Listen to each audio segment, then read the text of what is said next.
है दोस्तों। आज सर्किल चैप्टर की कुछ बेसिक चीज़ें देखते हैं। जैसे सर्किल है, सर्किल में हम जानते हैं कि यार एक उसके सेंटर से हर जगह का डिस्टेंस सेम होता है। यही हम लोग देखे हैं। यानी ये सेंटर होता है, ये रेडियस होता है। तो इस सर्किल ये locus of point,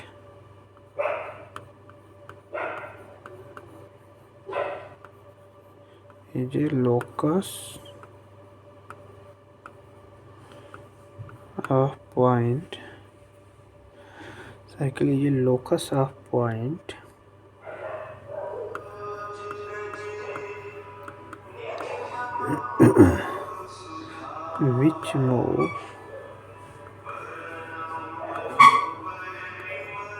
which moves in a plane at a constant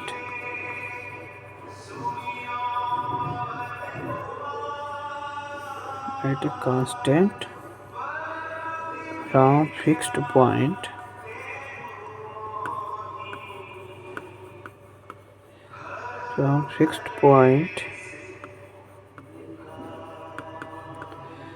in the same plane.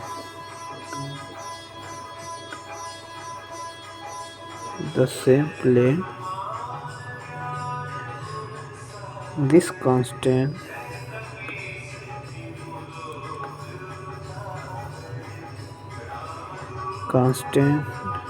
is called radius of the circle.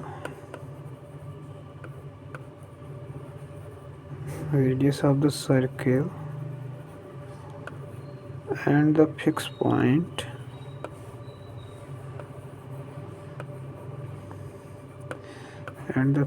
point is called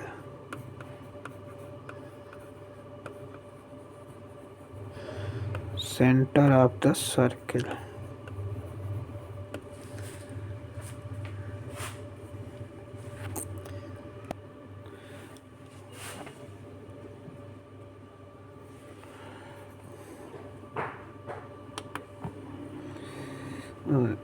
इसके 2-3 पॉइंट हैं।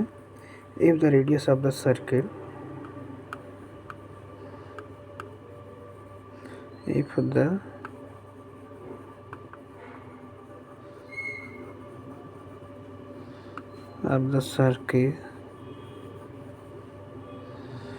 0, then it is called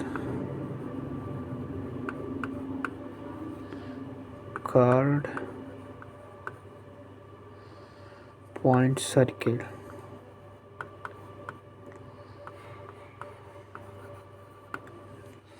दूसरा, those circle whose center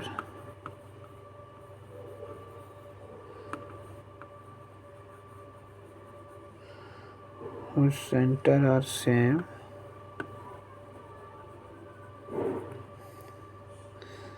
are called concentric circle.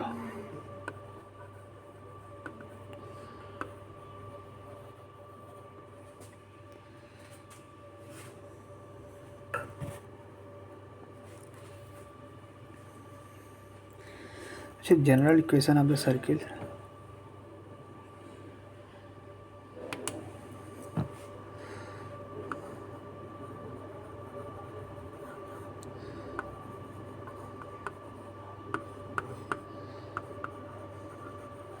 अब circle होता है x square y square 2gx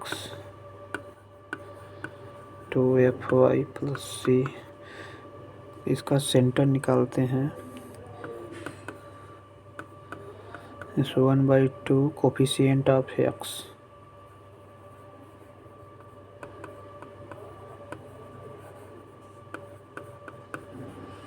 and -1/2 coefficient of y.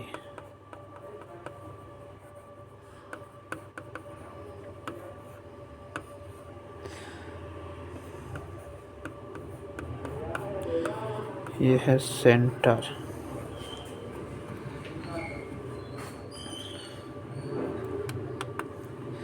Circle का radius होता है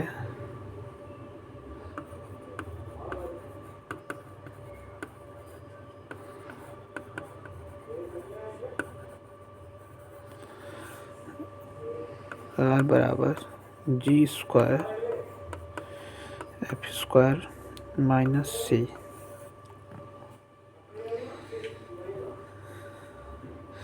circle represent general equation of the circle क्या represent करता है? देखो,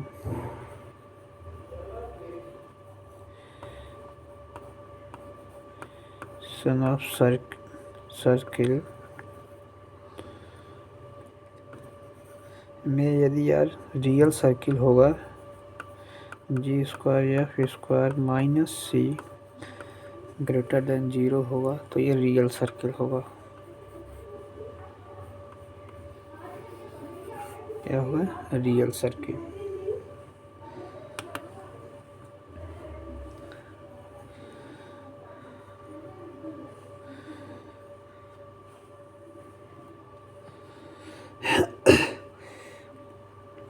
पॉइंट सर्किल होगा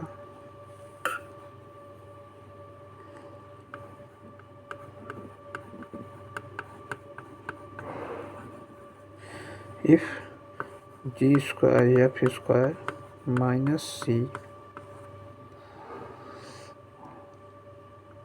एक और है इमेजिनरी सर्किल।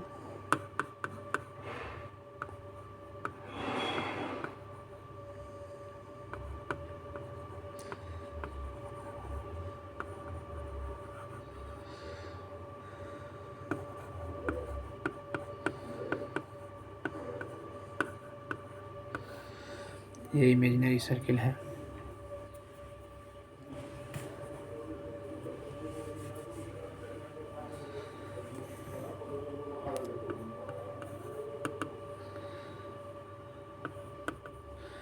C बराबर 0 circle passes through origin।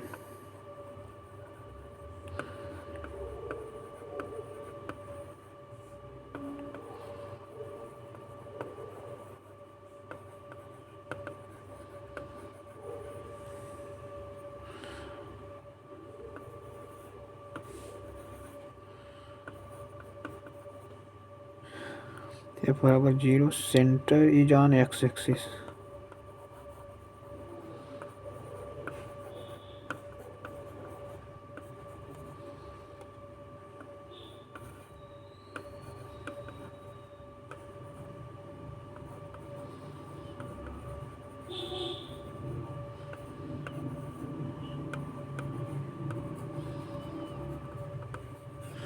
Is on y axis.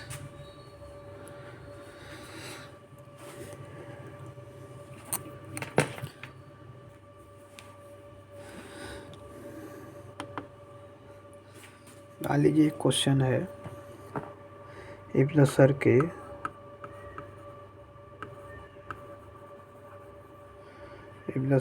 x² y² - 6x - 10y + k बराबर 0 है। दिया है कि if the centre of circle x² y² - 6x - 10y + k बराबर 0 है, डज नॉट टच और intersect the coordinate axis, the point 14 inside the circle, find the range of value k। यार ये बोला है ना कि ना ही टच करता है ना ही इंटरसेक्ट करता है कोऑर्डिनेट एक्सिस को। तो यार इस सर्किल का सेंटर निकाल लो। कोफिशिएंट ऑफ x यानी x इसका जनरल सर्किल का इक्वेशन होता है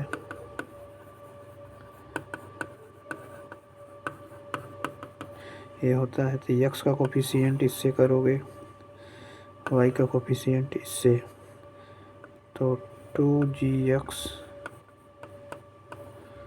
6x, g की वैल्यू -3,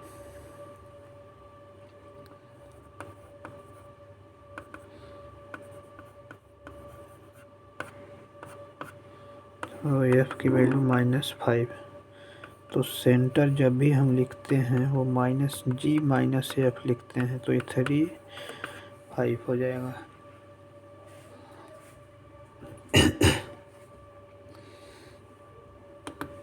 इसका मतलब कि रेडियस जब लिखेंगे g² f² -c होता है, तो यार g की वैल्यू तो 3, उसकी वैल्यू 5 और c की वैल्यू k, ये हो गया। इन्होंने दिया है क्वेश्चन में, if the circle does not touch the coordinate axis, तो कोऑर्डिनेट 2 होंगे, एक एक्स एक्सिस एक y axis. If the circle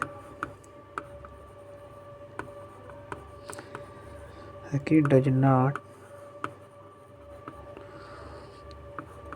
touch और intersect the x-axis, then the radius क्या होगा,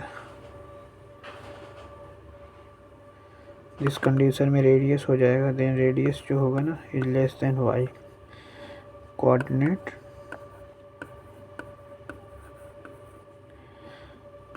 ऑफ सेंटर C।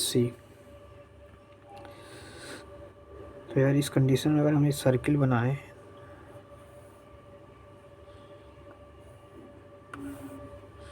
तो भाई किसी को टच ही नहीं कर रहा है। सर्किल का सेंटर क्या होगा, 3 5, x = 3, y = 5, रेडियस है। तो इन्होंने कहा है कि यार पहले कंडीशन में जो रेडियस होगा, अगर ये सर्किल डज नॉट टच और इंटरसेक्ट द एक्स एक्सिस को नहीं कर रहा है, तो भाई इस कंडीशन में T4 रेडियस ही था -k, और y की वैल्यू कितना है 5, ये हो जाएगा। बोथ साइड स्क्वायरिंग कर लो, यानी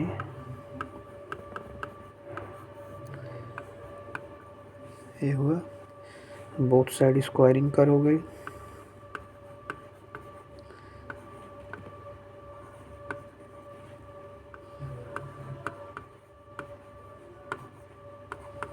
ये आ गया, ठीक है। यानी k की वैल्यू ग्रेटर देन 9 होना चाहिए, इक्वेशन 1। दूसरा केस 2 ले लेंगे, if the circle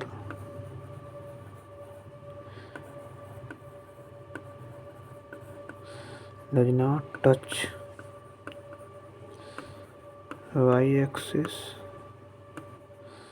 if the circle does not touch y-axis or intersect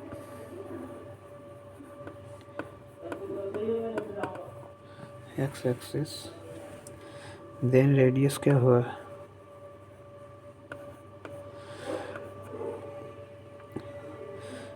is less than x। तो यार ये कितना है, एक्स एक्सिस वाई एक्सिस के लिए जो 3 5 था ना, 3 हो जाएगा। स्क्वायरिंग बोथ साइड, ये हो गया। तो 34 - 9k,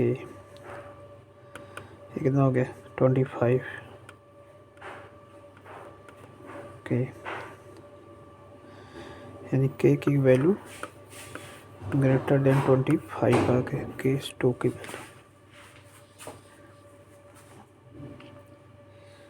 थर्ड केस लेंगे।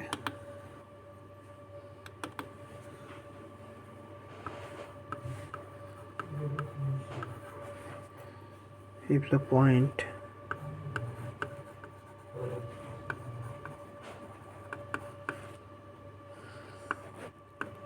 one fourth is inside the circle, then its distance from center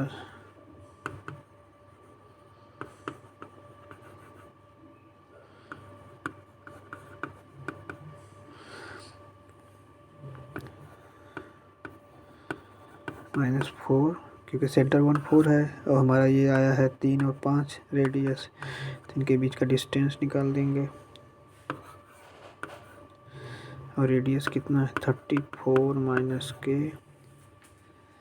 तो यार इसका स्क्वायरिंग बोथ साइड कर देंगे, तो ये कितना हो जाएगा 2 यानी 4, कितना होगा 1, ये कितना हो जाएगा 34 - k,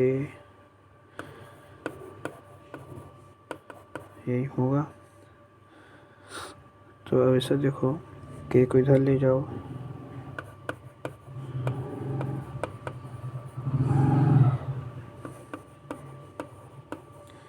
यहाँ पे थर्ड आया हमारा, k की वैल्यू 29। यार अगर हम इस केस में देखें तो फर्स्ट हमारा केस जो था, देखो ये फर्स्ट केस आया था ग्रेटर 9, दूसरा था 25, तीसरा आया है 29।